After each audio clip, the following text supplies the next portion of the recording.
We're going to move on to kipping pull-ups, or something else we kind of talk about during warm-ups is C's and D's, and that's where it starts.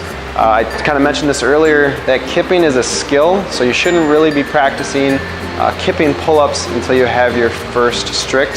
Kind of make sure you have the strength before we start practicing the skill portion. But once we have our strict and we can get them pretty regularly and consistently, we're going to move on to the kipping pull-up. So as you see in practice, we do C's and D's, and then that translates into us being able to get that first kip.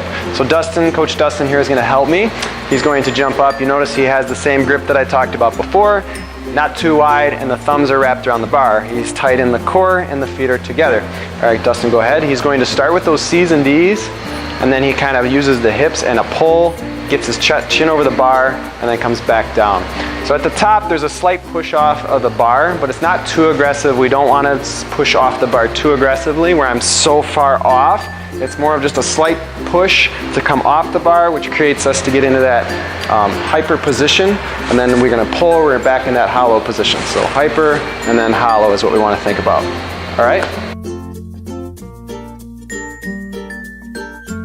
Next, the butterfly pull-up, another skill portion that a lot of people, a lot of CrossFitters try to chase and always get to. So this, Coach Dustin's going to demo this movement for us.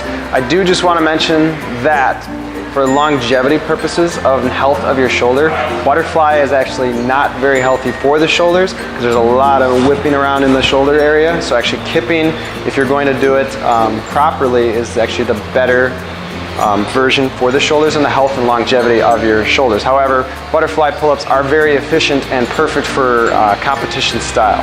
So here we go. Dustin's going to jump up on the bar. Everything's still going to stay the same, right? We have the grip, tight core. It's very important in the butterfly that the core stays tight and those feet stay tight. We see far too often that people open those legs up, and that's where we lose it. Most of this movement's going to come from the shoulders and the hip, and Dustin's going to kind of move us through here. So it's a kip, but it's more of a circle motion. And as you see it, he's still creating that hyper and the hollow position here. And like Dustin likes to say, you chase your feet.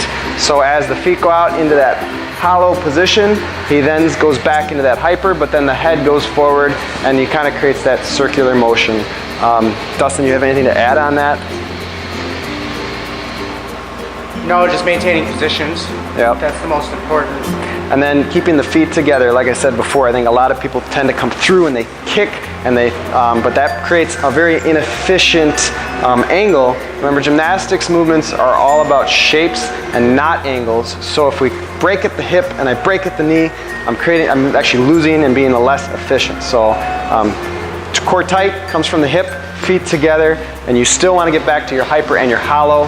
It's definitely something you really have to practice, but making sure that you are strong enough to be able to do it. You should be able to consistently do your strict pull-ups. You should be doing weighted pull-ups, and then you should be very efficient with your kipping before we even get into butterflies. All right?